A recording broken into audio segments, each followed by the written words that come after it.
Great. So glad to have you here, Kenneth Santana. We apologize that you can't make it to the meeting today. If you could just tell folks a little bit about who you are and what you do. I'm an ELD teacher in San Mateo. I teach at Hillsdale High School in San Mateo. And my students are transnational students. They come from, most of them from Central America and China, but I've had as many as 9 different languages represented in my classroom at one time. Thank you so much. Really, we're here today talking about different community-based solutions for the Bay Area, specifically for Oakland. And part of the challenge is how is it that we assess learners? Right now in California, we have the Common Core and the exams and all the computers that go with Common Core. And somehow we've come into this narrative that if we don't test kids using high stakes tests, that we can't assess what they know. There's been a whole bunch of conversation, of course, in the research community that the tests are not valid and reliable for what we say they're used for. Now, what we do know is that there's a whole set of schools and districts that use community-based approaches to assessing. One of those is, of course, the New York Performance Coalition, which is all the way on the East Coast. But I invited you here today to have this conversation because right there in the Bay Area, there are schools that are using community-based approaches to assessing students. So could you tell us a little, so what is it called, the community-based assessment at Hillsdale? At Hillsdale, we have what's called an exit portfolio defense, where students have accumulated work throughout their time at our school, and then their senior year they are coached by a panel, and then they have to actually present their work and talk about their journey as a learner, where there is a strength, where have they grown, and where they still need to grow further, based on and the evidence they use is their actual work from their 4 years. Which makes a lot of sense because what job requires you to fill in a bubble exam, right? A bubble test. What you're telling me is that your school is measuring children. There's their progress, their learning. They're measuring what they'll actually be measured on in life. Yeah, and not only that, I like how you brought up that reference to the real world and filling in bubbles. The portfolio defense that's how the real world works. You have to think about who am I, you have to kind of be metacognitive. What am I good at? Where do I need to grow?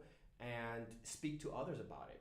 And so that's one of the things I really like about this community-based assessment is it's not just what do you know, what skills did you acquire, or did you learn these formulas in math or these techniques in art, but can you talk about yourself as a learner? Okay, so let's say a student's coming in. So now we've sort of talked about the big picture. Now let's do a deeper dive. So a student's coming in, they're a freshman, you're talking to their family, their parents. What are you going to tell them about this community-based assessment process? What are you going to tell them about what's going to happen during their 4 years? Well, I would probably start. I would start two ways. I would start with what they're familiar. I would kind of contrast the state regimen of assessment, these bubble tests, or now computer-based assessments that are designed by other people in state capitals or in other states. I would contrast that with what we do, which is designed by the teachers that will be teaching their children, and the same people who will help your kid meet those criteria, and then if they don't meet them, we're going to remediate, and we're also going to use the data right away. So that's a big difference between what the standardized high stakes assessment and what we do. But basically, that's different than your question. Let me ask a question on that. No, you're sending us in the right directions here. So we always talk about how we want to be data-based schools, and that somehow that these high stakes tests are going to provide teachers with a whole bunch of information that they can use on a daily basis. Do these assessments give you, as an ELD teacher, information that you can use the data. Absolutely. What about, or do you think the community-based assessments do Oh, yeah. that? You know, no, the these computer-based I never see the results. As a teacher, I don't see the results. The only test that's But even if you saw the result, do you think that they would inform what you do? Or do you think that No, being no. able to do the formative and summative, no, yeah.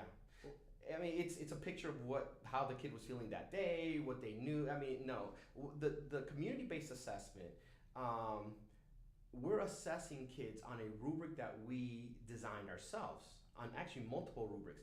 And so once we're done with the senior defenses, which we do in March, right away in April we can look at what areas did students perform low in, and these are areas we determined were important, and so we can know right away from our data, okay, as a school, kids didn't do well in metacognitive thinking or in analysis. So we know right away as a school that's an area that we all need to start, drilling down or improving our instruction in that area.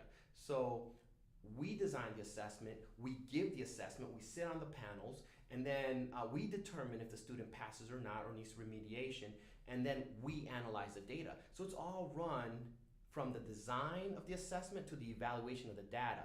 It's all done by the staff. okay? So So what you're telling me is you're getting more reliable, more valid, and immediate data. absolutely. And it's also data that you feel is more helpful to students than, say, an assessment that the state is paying millions, hundreds of millions of dollars for every kid to take. And it's not used for political purposes, right? Okay. So when I've always, maybe I'm wrong, but this is my impression that these tests are used to bash kids, to bash their families, to bash the educational system, right? The community-based assessment that we have at our school, the teachers take it and say, okay, we use that assessment not to bash our kids or ourselves, we use it to improve our instruction. Okay. So yes, we get immediate, rich data right away, but it's used to improve our instruction the next time around. Okay. So let me move back to the other question. So you're going to tell a family Yeah. what are the guideposts Okay.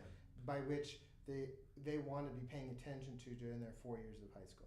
What help me understand. So over time, what is it that families want to be paying attention to as this assessment system is progressing? Okay.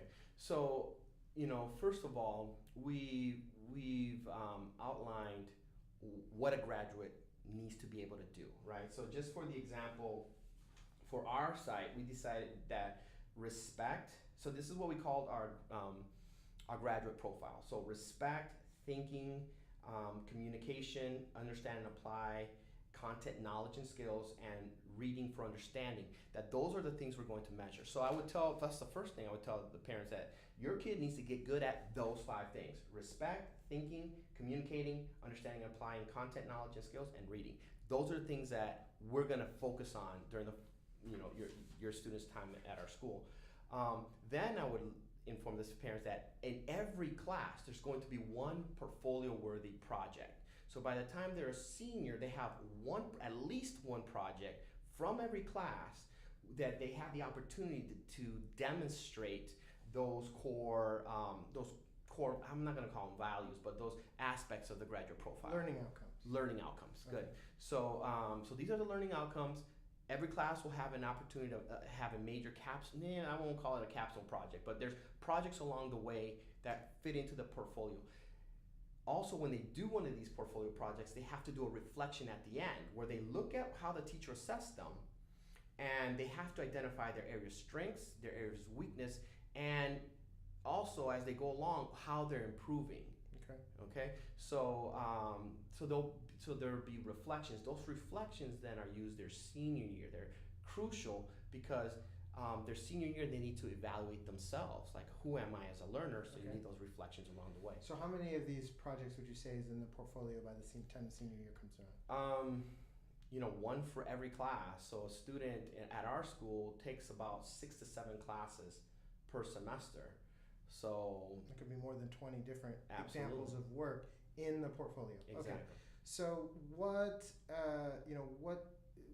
when you get to that senior year, what does it look like when you evaluate that portfolio? Okay. Tell us about how that happens. Okay. So So first of all, teachers I want to give a step back before the actual portfolio defense. Before the student has a defense in March, starting actually like in September, students are seniors are assigned to teachers. So a teacher at our school will have 4 kids that they are coaching, Okay. right? And so I'm evaluating the student's reflection. Do they have all the components of the portfolio? Have they been thoughtful about their reflection so that when they go in front of the committee, they can actually do a good job? My job as an advisor or a coach is also to help them practice their responses, give them some performance anxiety. They have to kind of make their presentation to me and the other students that I'm coaching. Okay, but the actual day of the defense, the first thing they'll do is they'll actually read 4 documents and they'll apply reading strategies. They'll also use the documents to take a position. So that's where they have to demonstrate that they can read for understanding and they have critical thinking. And then when they go in front of the committee, first they'll introduce themselves. And it's more like an interview. You say who you are as a learner. The student has to describe themselves, describe their strengths, areas of growth, and kind of areas of challenge. Then they'll describe their reading strategies. They'll talk about the documents, their interpretation of those documents, how they made meaning. They actually have to explain to us their reading strategies and their position on the issue. The last component is they have to take a piece of work from their portfolio, one very narrowly focused and rich project, and answer questions. Like for me, I might have chosen, like, I loved history. I would have taken a piece from one of my history classes. Then I have to explain what this project was measuring, and it can basically take questions on content and skills, Right. and be able to kind of discuss what I know, right? So, we're always talking about college readiness, Mhm. right? And the learning outcomes that you talked about sound like, of course, we were roommates our freshman year in Michigan. So when you get to Michigan and you go from high school to college, you're making that transition.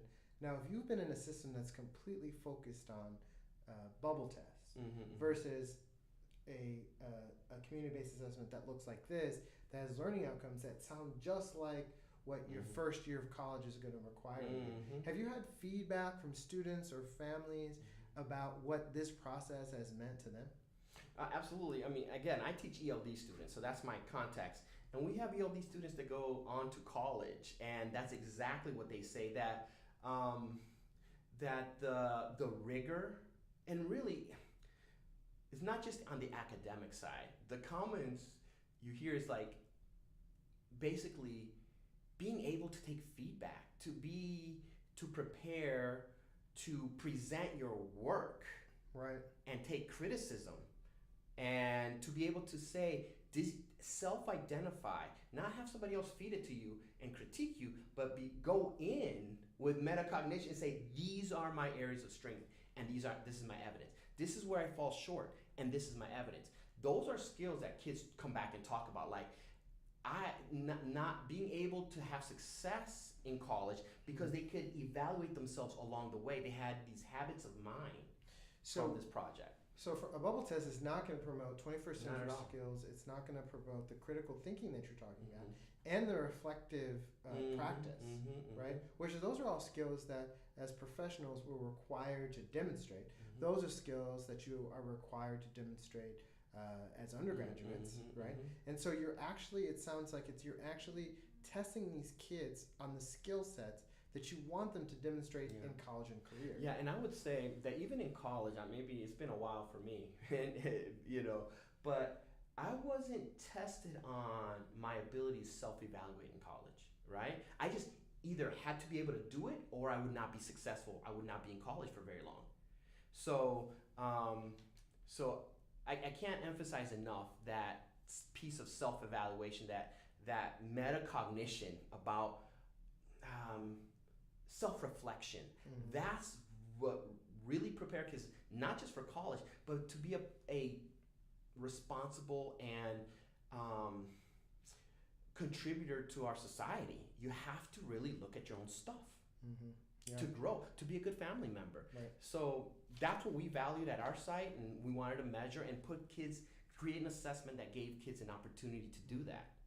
You teach ELD, which means you probably have a lot of immigrant students, Mhm. right? And that's been one of the real critiques of the high stakes testing Oh, yeah. regime of No Child Left Behind is that the assessments aren't appropriate for EL students, English learners, bilingual learners.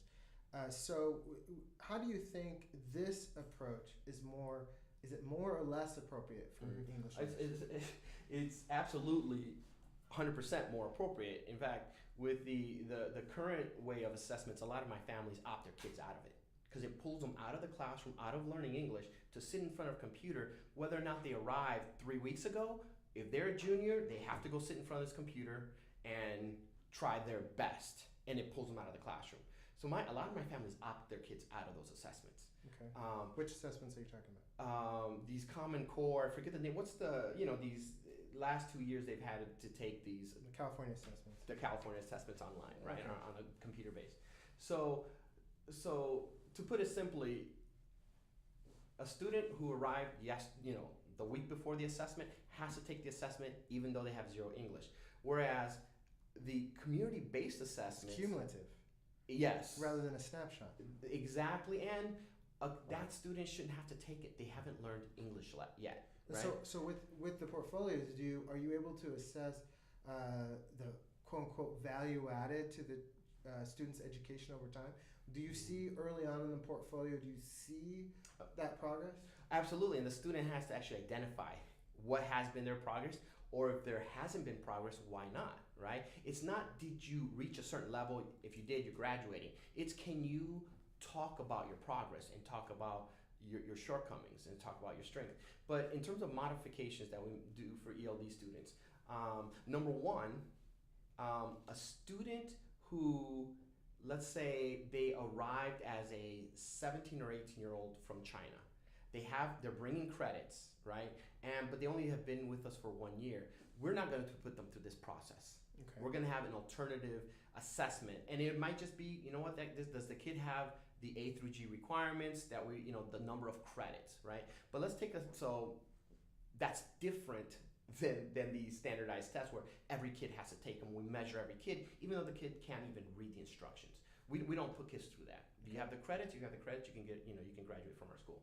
But let's take a student who arrived, let's say as a 14 or 15-year-old freshman, they went through the ELD program, and let's say they spend 2 to 3 years in the ELD program, and maybe just 1 year in the mainstream, which is very typical, maybe 2 years in the mainstream, they're still learning English. Mm-hmm. In fact, they're still going to be learning English for the next 4 or 5 years after high school. Right. What we do is we modify the portfolio project. We choose, the ELD department chooses, for example, for the application test where they have to read documents, apply reading strategies. We will choose documents that are accessible to that student at their level of English. Okay. So the teachers, the special ed teachers, the ELD teachers, any special populations that are on campus, the teachers themselves modify the assessment. We don't just excuse kids who are capable, we coach them to actually be able to show us what they can do. And everybody should be able to show self-reflection. Sure. You know what I mean? So we give longer time, we access to different resources, Sure. modify readings, but so we take it on ourselves to be able to give the kid an assessment so they can see where they are, and we can coach them along the way. So let me ask some questions about teachers. So is this collectively bargained, or how do teachers just do this on the Yeah. goodness of their heart? Yeah. Tell me a little bit about that, because I know Yeah. that's a question that's going to come up, which is, how do you Yeah. replicate this in Oakland, or how do you replicate this in Houston? Yeah. How do you replicate this? Well, there is, I think, it's all within contract, right? Okay. So when I coach a kid, we take the schools on minimum days so that the staff can coach their 4 kids, and we have several days like that. The days of the portfolio defenses, we have minimum days. The underclassmen are actually, they go, basically everything that we do is within contract. Teachers are not asked to do anything outside of their contractual hours. But we agreed as a staff that this is what we wanted, that this was important. Mm-hmm. Before before we kind of embarked on this So process. it's a strategic approach, Absolutely. and you're committed to it, so you allot the time within the time. Absolutely. I think if a principal or superintendent says, this is what we're going to do, it would be a train wreck. Mm-hmm. Because we had to kind of wrap our heads around, first of all, we had to decide what are our core values as a school. Once we had that defined, then we had to say, what do we want our students to be able to demonstrate? That's our graduate profile. Yeah. And then how do we, so all along the way, we had to, collaboration was built in, so we were getting buy-in. And there was a decision up front that we wanted to design assessments for ourselves, that those were more meaningful. So what you're saying is that for it to be community-based assessment, it actually has to be community-driven. Yeah. It can't be another top-down mandate. Yeah, It has to be something that teachers buy into. So, I can already hear the critique, which is that you can do this in Hillsdale, but you can't do it at Oakland High, or you can't do it at Northside High in Houston, etc. But you just explained to me how you adapt this for English language learners. Before we started the conversation, you talked about how you adapt for students who are mobile. We know that in urban schools, many students have a lot of mobility because of instability that they have in their families, their living situations. So do you think this would work in Oakland and Houston? Well, I want to ask you a question. Why Sure. do they say it can't? Why would folks say it couldn't work in Oakland? Well, I think that the reason why people say that, the reason why the core argument against most community-based approaches to reform is that we can't trust communities to do X, right? There's that piece, and then I think layer on top of that is we can't trust communities to do that because they don't have the capacity to do it, right? Now, I'm of a different opinion, which is that I believe that we can trust communities to do education reform. I saw some tweets today from the DFER convention from one of the reporters from the Prospect saying that the new reauthorization of ESEA, the ESSA, that this new flexibility is going to result in chaos. But I believe that democratic approaches to education policy have a lot more promise than the top-down approaches because teachers and families and parents, they buy into those policies because they had a say in them. Instead of policy being done to them, that it's done for them and with them, right? So they do it. So I don't agree with that. I'm just playing devil's advocate. But do you think it could happen in Oakland? Do you think it can happen? I absolutely think it could happen in Oakland. But even on our own staff, people had to get there. I mean, initially, and I wasn't there. I wasn't hired on till 2007, and this process started before 2007, where we started to move away from a traditional school and traditional assessments. But even by the time I arrived in 2007, we were still having votes amongst our staff. Do we want to do this? And it was close. Like we were counting votes. Like we need to talk. And new hires, we would talk to them. This is what we're trying to do. Are you on board with that? No? Then we're looking for. We wouldn't tell them that, but we would look for candidates who wanted to do this kind of work. I tell you that just to say that change is hard, even when it's for your benefit, because you're used to doing things a certain way. Right. So I predict that sites that try to do this will face the same internal struggle that we all face when there's change. Right. Even if our heads understand it and our hearts understand it, actually changing your assessment school-wide can be scary. So it can totally be done, but it's not an easy process. It's not a fast process. And I think you called it strategic. Strategic. What kind of, final question. You talked a little bit about the commitment of the educators. What kind of capacity do the educators, can you do this with a bunch of alternatively certified teachers? What kind of capacity do you need to have? Well, or can you do it with? I just put it to you like this, Julian. I didn't get good at this and I thank God for the students who had me early. But man, I didn't get a role until I was like 4, 5, 6 years in. Could I actually look back and year to year? At first, I was just working hard and loving my kids. But now, as I look back at that Kenneth from year 1, 2, 3, 4, 5, man, I didn't know what I didn't know. So I would say good intent is not enough. We need teachers who have been trained to examine their own pedagogy, to have this. So you need love for kids, and you need the discipline and the confidence to take hits from, I won't even call them hits, to take criticism from peers, and to critically to want to go there yourself on your own work. So I just I so when we have new, I don't care how they're trained, whenever there's a new staff member that comes to our school, I find myself having to be patient with that person. Like, okay, give them time, Kenneth. Give them time to grow, because they're gonna be learning for a while. So much more for some of these alternative assessment folks, which our school doesn't hire. I mean, we don't have that program, but I don't see how they can do it. I don't see this work means too much. It's too important, and it's difficult and demanding work. So I don't see how it can be done by someone who just has hours of training. Yeah.